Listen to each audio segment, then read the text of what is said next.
This is Small Business Conversations with Akona Machoba, unlocking essential advice, opinions, and key issues that affect South Africa's small business community. Oh my goodness, it's been unreal. I mean, my mental health has tanked. I've just felt like I'm not a contributing member for my household. I don't know what the future is of this business that I've poured so much love and energy into, and money. And in lockdown, we had to pivot. We started doing online courses. You know, we had to keep on our toes at that point of how do we keep this business afloat. And thankfully, we had quite a lot of purchases during that time, actually. But now, not knowing when I'm going to get another sale, and it almost feels like it's getting worse instead of better. I think there was a point where I was quite diligent about understanding the load shedding schedule, and I would look at the app and I would see, okay, this is how many hours I have on so-and-so day. And now it has become so utterly unreliable that I personally can't even read that app. I can't understand the schedule. It makes no sense to me. So now I feel like I'm winging it as opposed to having a very clear and precise plan month on month, you know, focusing on growth, focusing on, okay, what do I need to do next?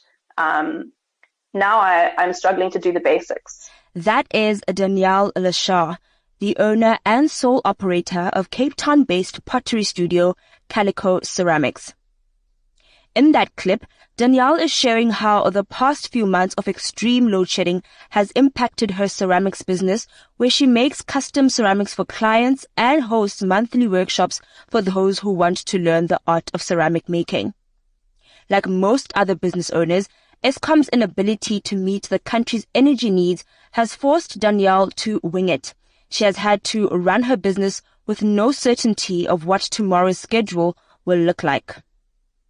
Hi, I am Akona Machoba, and in this week's episode of the Small Business Conversations podcast, we hear directly from business owners and employees about how load shedding has impacted operations. Now back to Danielle.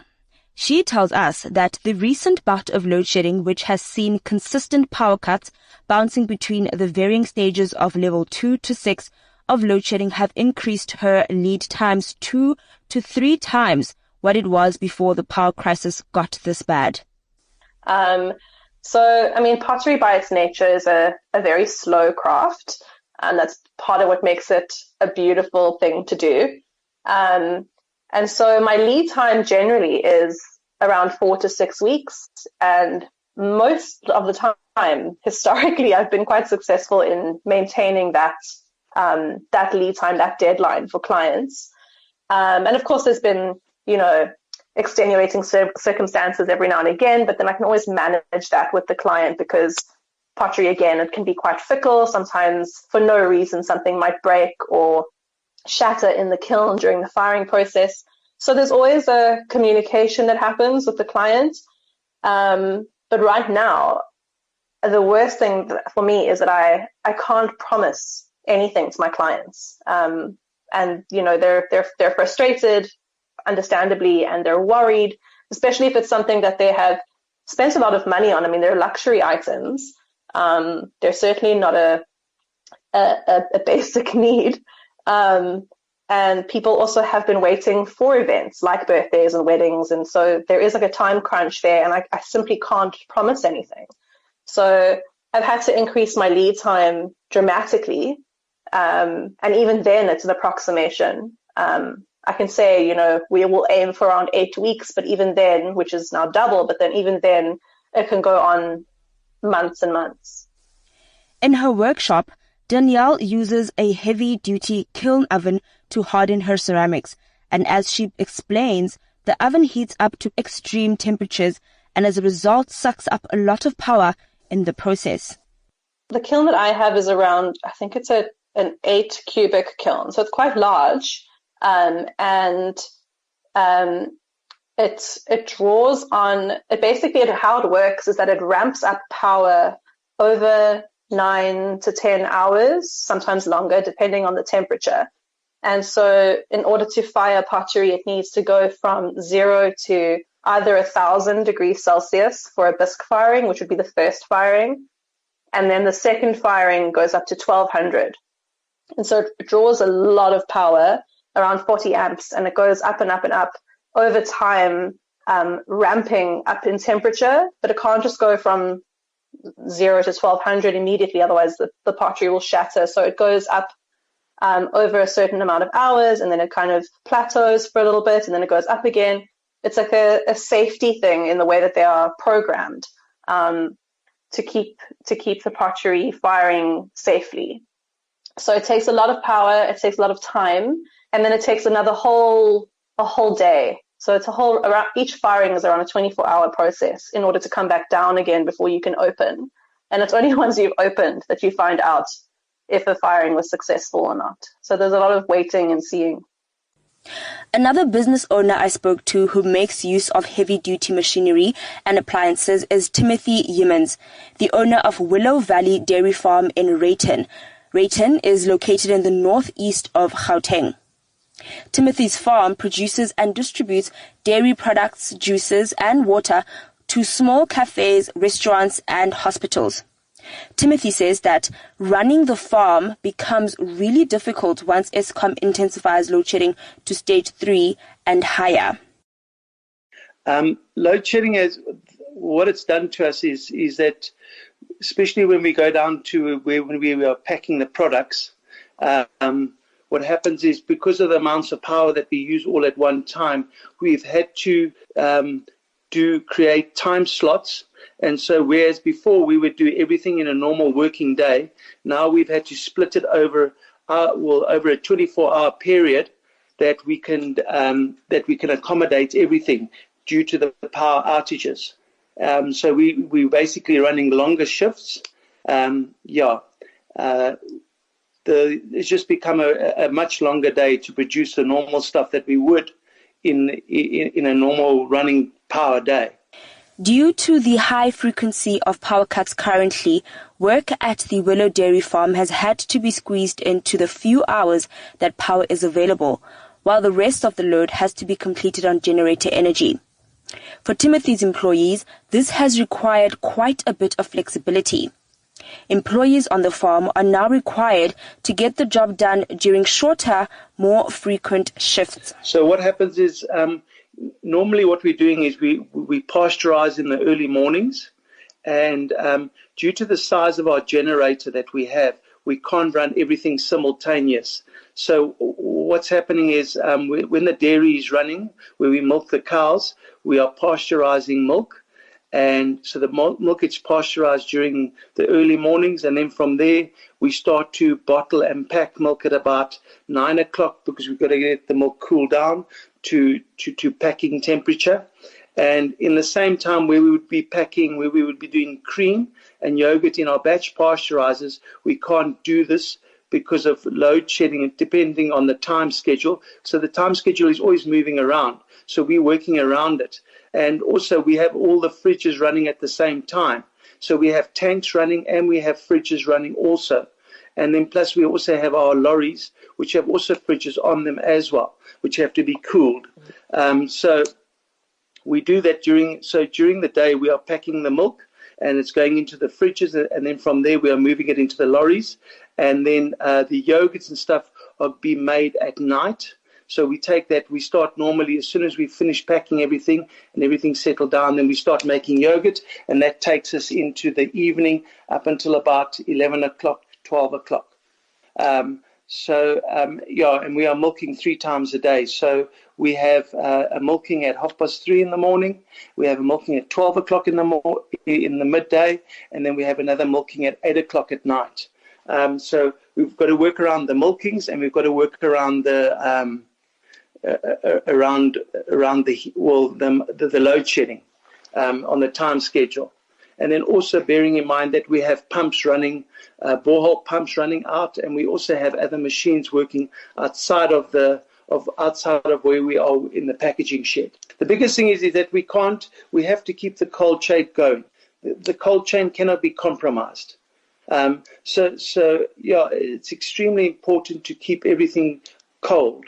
Because otherwise it goes off. And also we find with our customers as well, because everything is reliant on a cold chain, and we're dealing in perishable goods, you find that also the customers have reduced the amount that they take, because they're also trying to move it through their fridges a lot faster and not sit longer. So there's been a reduction on their side as well. So we've had to we've divided it up into different sectors that when we're working. So if there were 12 people in the packaging shed, we would divide them up into 3 teams of 4, or maybe 4 teams of 3, depending on what has to be done. It's just we work according to that and work according to the orders, because you must remember it's a fresh product, so we are packing every day, and according to the orders is how we meet the demand. And how have the hours changed for your employees? Have they become more, or have you had to reduce hours that they work? Well, the thing is, when they've been working different things, sometimes they work longer, or it gets reduced because they're working later at night. So they wouldn't work during the day; they would only come on later in the afternoon, and or like in the evening. And so obviously they won't be working like a full day. Maybe they only work 4 or 5 hours. But the thing is, you still pay them the same. You can't expect them to come in at night. And so we try and be fair about it, to accommodate everybody, and also move it around so we don't have these. So not everybody's working they all get a churn. So maybe once a week or twice a week they work at night time or something like that. Down in the south of Johannesburg, in the famous Maboneng precinct, the impact of load shedding is felt differently. I had the opportunity to speak with Madi, an employee and a factor manager at Betron Cafe in the Party precinct, about how the cafe/bar has dealt with the power cuts. And this is what Madi had to say. Look, even if we get the schedules to say it's from this time to this time, for us it impacts on the fact that, yes, we have a generator, but we need to buy petrol every now and then, and it's expense that we never budgeted for, because our kitchen doesn't use electricity that much in terms of cooking. So even if load shedding happens, we still can continue to run the business. But when we've got 2 places, we've got downstairs and upstairs. So our upstairs, the generator that we have, it's not as big as it can handle both sides. But because it's downstairs at the courtyard, so when load shedding happens and we have an event upstairs, it takes that moment away from our customers while they're still enjoying the live music and all of that, because we have to do the connection and take it upstairs and take electricity upstairs. So in a way, apart from impacting it financially, it also impacts the business in terms of clients when they are happy and excited and still enjoying the moment, and then it happens, So I don't know what can be done for it when it happens. We can just alternatively switch on the generator completely, but it does have an impact. So it has it disrupts the mood of the place. Yes, it disrupts the mood of the events, customers, And what kind of events do you guys host upstairs? You mentioned live music. Is that like a every weekend thing, or is it like every week? Yeah, because on Tuesdays we have a game night and movie night, and then Wednesday we've got karaoke, and then Thursday we've got DJs that are playing at the courtyard, and then Friday we've got comedy with live music, and then Saturday it's live music, then Sunday is just outside the patio with the DJ. So I can imagine then if you have someone who's performing live and power just goes off, that switch and change from the generator to electricity can just mess up the entire vibe. Even the artist and their performance can get thrown off. Yes, and it also has an effect on the appliances, the equipment that we're using, So it does do a lot of damage. Also working at the precinct is wig maker Martha, who works at Nini's Beauty Studio.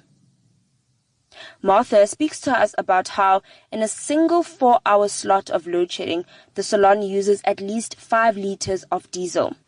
The load shedding has affected us in a bad way, but we're coping. We're using a generator, though the generator needs the petrol, and the petrol costs a lot of money, so it affects us.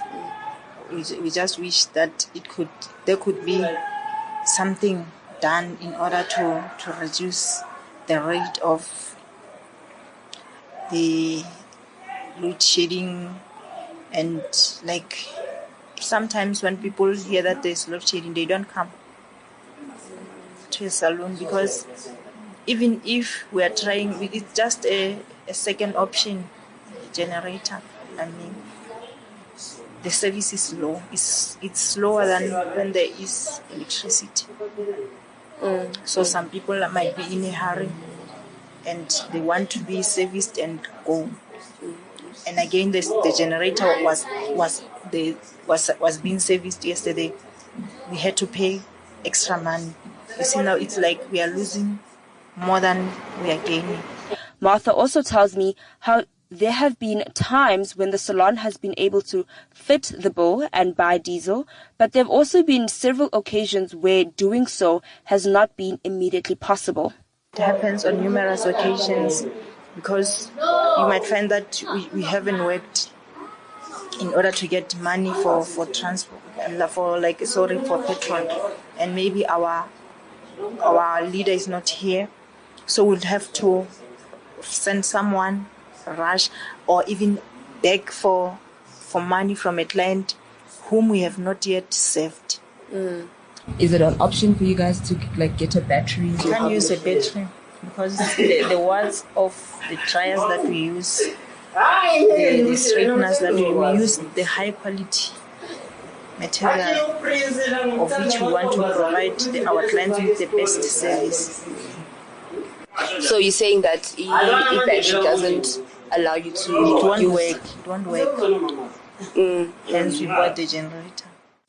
In his efforts to bring certainty to business around the load shedding issue, President Cyril Ramaphosa has said that South Africans and businesses can expect load shedding to be a recurring feature in our lives for another 2 years. Hopefully, after then, the government would have taken control of the problem and managed to turn the ship around. However, when I asked both Timothy and Danielle if their businesses can survive that long, they both said no. For them, the only way they can keep their businesses open for that long is if they invest in alternative forms of energy generation. And that is an expensive exercise. It's not an easy thing to do. It's very, very expensive. The costs for my particular needs, especially because the kiln is it's a heavy-duty piece of machinery. It's not just like an oven that goes to a certain temperature. It's an industrial machine. And so in order for me to have adequate power, with enough panels and backup and batteries, we're looking at around 270,000 Rand. So that's a huge chunk of money. And that's basically in order to have adequate power to reliably run my kiln. And just to be clear, is that 270,000 Rand number a once-off cost that you have to get them installed and excluding maintenance, or is it a recurring cost? No, that's a once-off. And yeah, I'm not even sure about maintenance or anything like that. But yeah, that is a once-off installation to purchase all of the panels and install them. We have considered solar. We are busy doing it at the moment. We are busy getting in. We have done an assessment and we are busy getting in quotes. So that it'll be coming in the next 2 or 3 weeks, where we will have a good idea on what it's going to cost us. But what is the rough estimates that you've gotten so far on what it would cost you? Well, a ballpark figure of about 7 million is what they were talking about. Once we get a final prices, the next thing is we're going to have to approach the bank for a loan. and see where we're going to be on our monthly costs.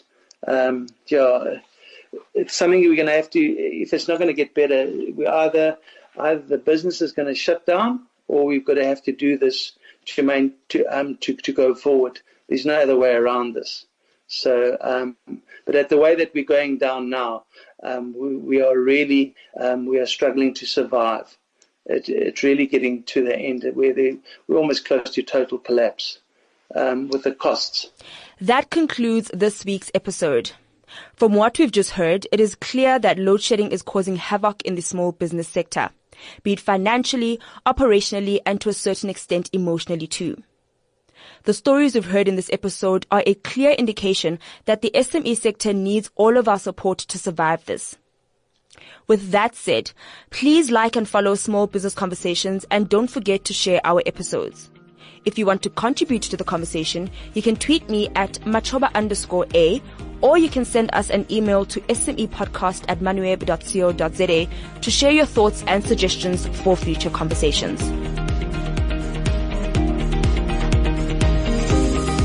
You've been listening to Small Business Conversations with Akona Machoba. To listen to more Moneyweb podcasts, go to moneyweb.co.za, the Moneyweb app, or your favorite podcast platforms. Moneyweb, your trusted source for business and investment insights.